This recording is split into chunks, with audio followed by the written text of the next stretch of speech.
Welcome once again. I hope all of you are doing fine. The controversial topic I'm going to talk about is why hardworking is a myth. Sounds controversial, right? Let's jump into it. Well, I'm not against hardworking, but I am against hardworking being the only parameter to success.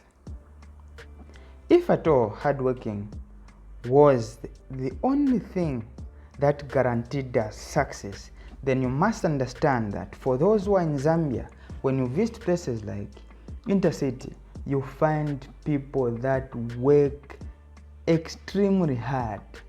For example, those wheelbarrow drivers, they work day and night. They wake up very early, more than those that are employed, more than those that even own businesses. But why is it that they are not successful? Have you ever thought of that? They work hard, but they are not as successful as we expect them to be. So if hard work was the only parameter to success, then those would have been successful. I hope this now equates my point to what I'm trying to raise. I am not against hardworking, but there is more to hardworking. So this would drive me. What are the elements of success? What are success people supposed to do that will guarantee real success? What are those things? Of course, hard work is part of it, but it is not the only thing. So, number one, the God factor. The God factor. Now, guys, success people, it's either they're worshiping God or the devil. As simple as that. You can't be on the middle. Choose your path, God or the devil. But I know God is the only way. But the issue is you must choose an altar. Without this, your hard work or whatever is nothing. Because it's either you must choose a path. You can't be in the middle of nowhere. So it's either you're worshiping God or the devil. So number one, the God factor. You must have an altar to worship. I hope this is helpful. Number two, time management and priority defining. Time management and priority defining. Okay? Now, we have heard of this. It's possible that you might be doing the right thing, but in the wrong time. Okay? So this is where time management comes in. So we must ensure to always be doing the right thing in or on the right time. You know, these things of on, at, in, they really confuse me. So if you guys notice any errors, please ensure to correct me, because I'm also learning. We believe in consistent learning. Okay? So I was talking of time management. We should ensure to do the right thing and on or in the right time.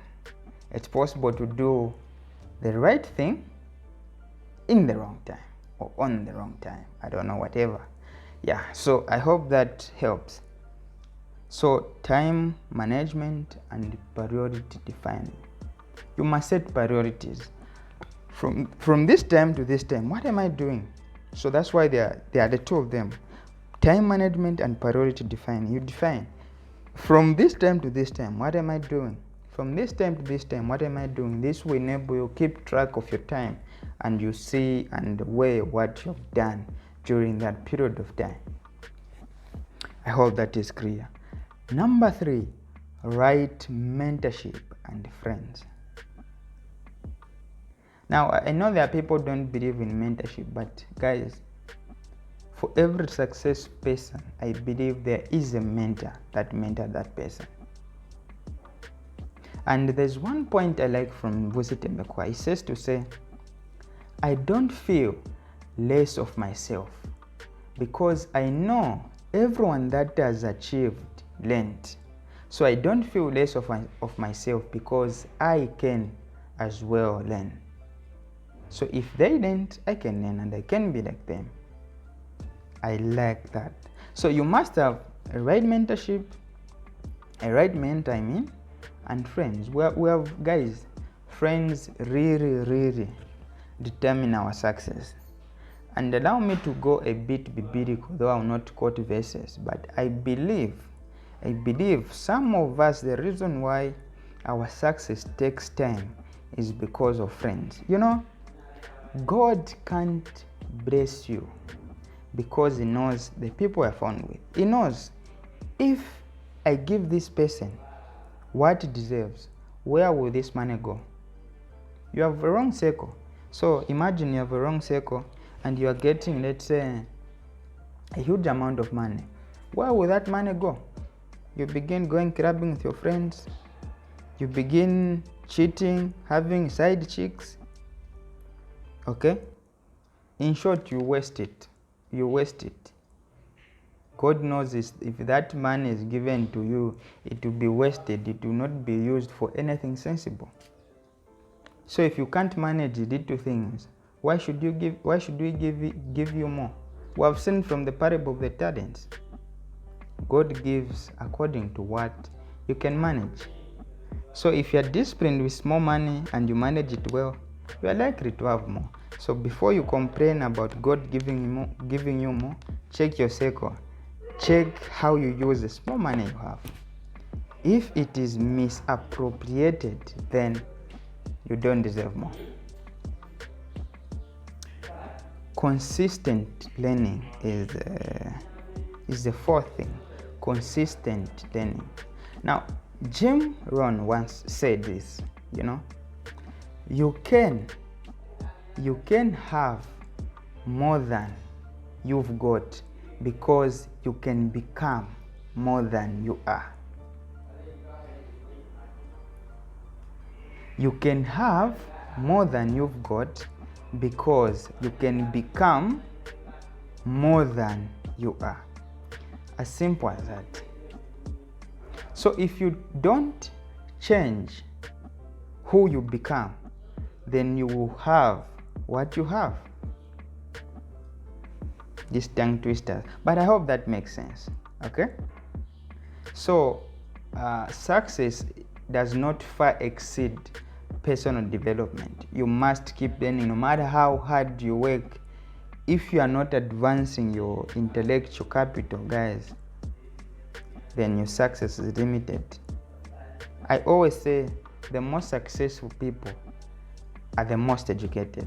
Now some will argue, but they are the most educated. The fact that they are doing better than you, it means they are educated. Now education is not only in school or whatever, it is personal development. They know how to manage business, they know marketing, they know a number of things. So I believe most successful people are most intelligent. You must have a businessman doing better than you, even if he didn't go to school, he's far educated than you. As simple as that. Discipline is the last one. I think discipline, that is where now hard working comes in. So discipline is doing things not because you want to do them, but because you have to do them. So you must have discipline in everything you do. I always say, for those that are into bodybuilding, they don't eat because of the taste of the food. They eat for nutritional value. What will that food do to their body? That is discipline, guys. I hope this helps a bit. So guys, don't only work hard, you must do more other things. There are also, I almost forgot, there is also another thing. Active listening. Active listening. You must not only work hard, you must be an active listener, you must portray leadership qualities. So these are things I'll be explaining in more videos. How do you become an active listener? Because you know, people, the members, because of how we made them feel. How did we make them feel? Okay, that's how people remember us. So I hope this really answers the question why hardworking is a myth. But it is part of success, but it is a myth if we believe it is the only thing that will make us successful. I talked of active listening. Seek first to understand before being understood. Let us keep this principle. Seek first to understand before being understood. I've just entered a bit into active listening, but I will tackle this in the other videos to come. So let us ensure to follow the God factor. Let us choose an altar, time management and priority defining, right mentorship and friends, consistent learning, discipline. I added as well active listening and leadership qualities. I hope this helps. This is your host, Maluva Mwidudumbwe, and I thank you. Peace.